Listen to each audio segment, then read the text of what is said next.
किसी भी यज्ञ में, किसी भी कार्य में सबसे महत्वपूर्ण स्थान रखता, महत्वपूर्ण योगदान है स्थान का। ऋषियों ने सोचा कि हमें कोई ऐसी पवित्र भूमि प्राप्त हो जहां हम यह 1000 वर्ष का दिव्य सत्र चला सकें, कर सकें। ब्रह्मा जी के पास गए तो ब्रह्मा जी ने कहा कि ऋषियों, आप सब इस चक्र के पीछे पीछे जाओ और इस चक्र में एक निमि लगी है। निमि माने सुई। वह निमि जिस स्थान पर गिर जाए, समझ लेना कि वो दुनिया की सबसे पवित्रतम भूमि है। और वह चक्र त्रिभुवन में घूमता घूमता घूमता घूमता घूमता उत्तर प्रदेश के सीतापुर जिले में एक बहुत बड़ा अरण्य था। उसी अरण्य में आकर के वह निमि सहित धुरी गिरी और चक्र तो पाताल का भेदन करते हुए, चक्र तो पृथ्वी का भेदन करते हुए पाताल लोक में चला गया। तो उस अरण्य में निमि गिरी, इसलिए उसका नाम पड़ा नैमिषारण्य। बोलिए नैमिषारण्य धाम की जय। उस नैमिषारण्य की पवित्र भूमि में 88,000 ऋषि अपने नित्य क्रिया से निवृत्त होकर बैठे हैं, विराजे हैं। और उन ऋषियों के मध्य में परम वीतराग संत शिरोमणि श्री सूत जी महाराज का पदार्पण हुआ। और जब सूत जी महाराज पधारे तो सबने खड़े होकर उनका अभिवादन किया। और देखो,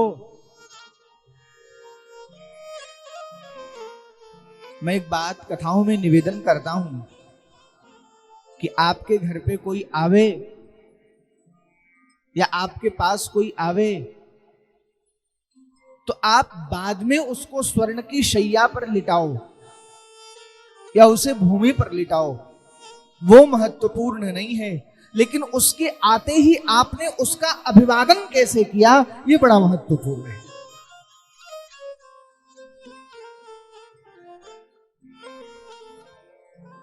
कई लोग होते हैं, पहुंच गए, कोई आ गया, हाँ आइए बैठिए,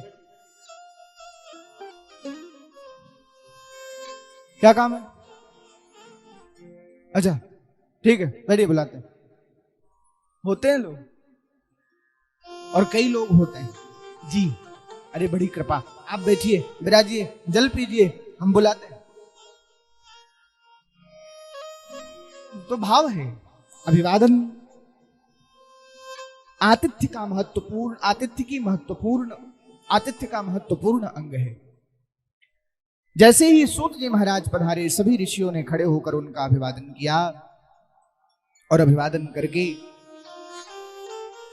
उनको सुंदर आसन पर विराजमान किया, बिठाया और आसन पर बिठाकर उन ऋषियों ने सूत जी महाराज के श्री चरणों में कुछ प्रश्न रखे।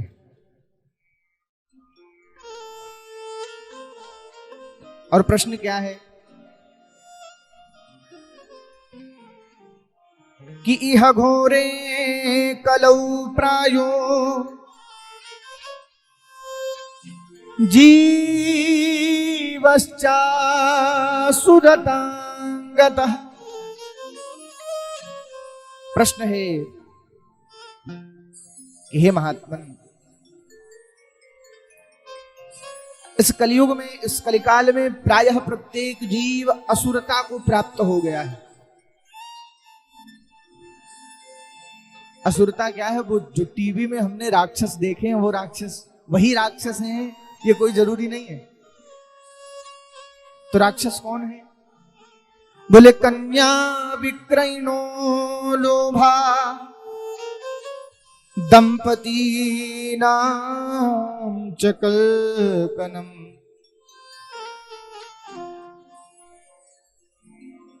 जो उदर पूर्ति के लिए मिथ्या भाषण करते हैं, अपने व्यर्थ के शौक को पूरा करने के लिए नाना प्रकार के कुकर्मों को करते हैं, उदर पूर्ति के लिए झूठ बोलते हैं, हत्या करते हैं, चोरी करते हैं, कन्या विक्रयिणः, कन्याओं का आदान प्रदान खरीद फरोख्त करते हैं, ये सब भी असुर हैं। तो ऐसी दशा में जब पृथ्वी पर इतना पाप बढ़ेगा तो पृथ्वी इसका भार कैसे सहेगी?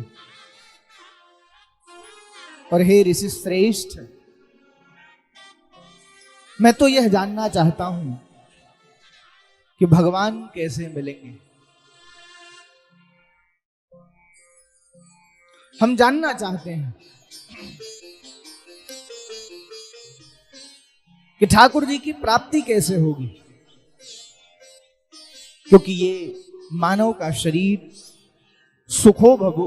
सुखोपभोग के लिए नहीं मिला। नायं देहो देहभाजां त्रिलोके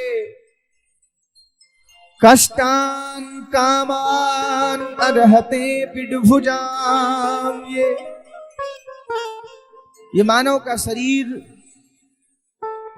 केवल मटर पनीर खाने के लिए नहीं मिला। शाम को क्या बनेगा, सुबह क्या बनेगा? अरे आज पनीर में थोड़ा खोआ कम था। मैं यहां की बात नहीं कर रहा हूं, तमाम लोग ऐसे होते। ये मानव का शरीर सुखोपभोग के लिए नहीं मिला है, अपितु मानव का शरीर भगवान के चरणों में प्रेम के लिए मिला है। भगवान कौन है, भगवान कैसे मिलेंगे? भगवत प्राप्ति का सर्वश्रेष्ठ साधन है ये मानव का शरीर। भगवान को पाने के लिए मिला कि साधन धाम मोक्ष करि द्वारा, साधन धाम मोक्ष करि द्वारा, पाई न जे परलोक समारा, पाई न जे परलोक समारा। साधन धाम, साधन धाम, साधन धाम मोक्ष करि द्वारा, पाई न जे परलोक सवारा, पाई न जे परलोक सवारा, परलोक सवारा, परलोक।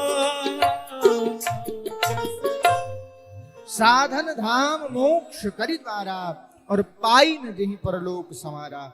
ये मानव का शरीर भगवत प्राप्ति के लिए मिला हुआ है। और जेन तरहि भवकूप, मानव शरीर पाने के बाद भी जो व्यक्ति भव सागर को पार करने की चेष्टा नहीं करते, आत्मा हन गति जाए, वह आत्महत्यारे। जिन्होंने मानव का तन पाने के बाद भी इस भव सागर को पार करने की चेष्टा नहीं की, गोसाई जी कहते हैं